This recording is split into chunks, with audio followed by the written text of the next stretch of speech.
In previous videos, I showed some examples of a simple recursive function written in C and also in Ruby. Now, in this video, I want to show you that same function written in Java. This video and all the other videos that will follow in this series are based on my book, The Little Book of Recursion. You can download all the source code, free C, Ruby and Java, from bitwisebooks.com.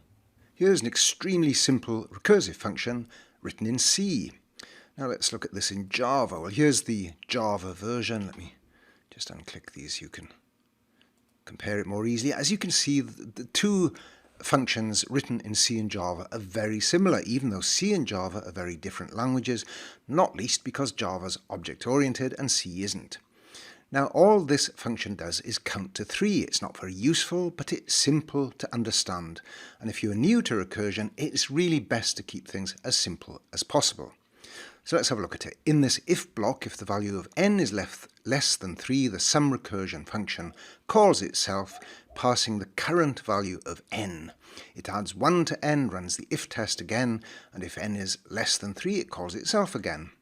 Now at the outset, n is 0, so sum recursion keeps calling itself to add 1 to n, and when finally n is no longer, when n is 3 rather, it no longer calls itself, and we say at that point the recursion starts to unwind. Now let me show how to debug this. Put back these breakpoints. These are these in NetBeans as I'm using here. I just click in the margin.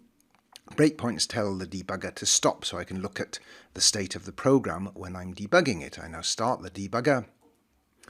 Now, as I say, I'm using NetBeans, but the same principle holds whether you are running it in other IDEs with a debugger. Now, I always recommend that you use the debugger constantly, especially with something that's quite complicated, like recursion, when you really need to understand what's going on. Now, the breakpoint here is hit. That's the one on this line. You can see it's turned green. And I can now examine the value of n. Well, look here in the variables window down here, it shows me that n is 1. So I click up here to continue debugging. When the debugger continues, it hits the breakpoint again. And now you can see n is equal to 2. Click this again, n is equal to 3. So I click it again. Now, the test here is n must be less than 3, so that is no longer the case. So sum recursion will not be called again recursively. And this time what happens is that this line down here with another breakpoint is hit. So that's the line after the function call. So I've gone back from one executing version of the sum recursion function to the previously executing version. That is the function before the recursive function call. So I'm unwinding the recursion. I'm back to the state when n was equal to 2, click again back to the state when n was equal to 1, and so on. Now, this is a bit complicated if you've not done this before to understand in one simple video like this. I've got another video which explains how to debug recursion in more detail. Refer to the link below this one. Now, in order to understand what happens behind the scenes when a function calls itself, you need to understand stack frames. Each function calls its own little chunk of memory, a frame, to contain the internal details, the variables and the arguments of that running function.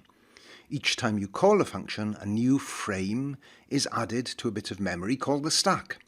So when I call the sum recursion function 3 times, 3 frames are added to the stack. And each time one of those function calls exits, a frame is removed from the stack. And once again, I've got another video that explains that in more detail. See the links below. To understand recursion in more detail, read my book, The Little Book of Recursion, or follow my course on recursion. All the source code of these lessons is available for free download from bitwisebooks.com, and be sure to subscribe to my YouTube channel so that you'll be alerted whenever I publish a new lesson.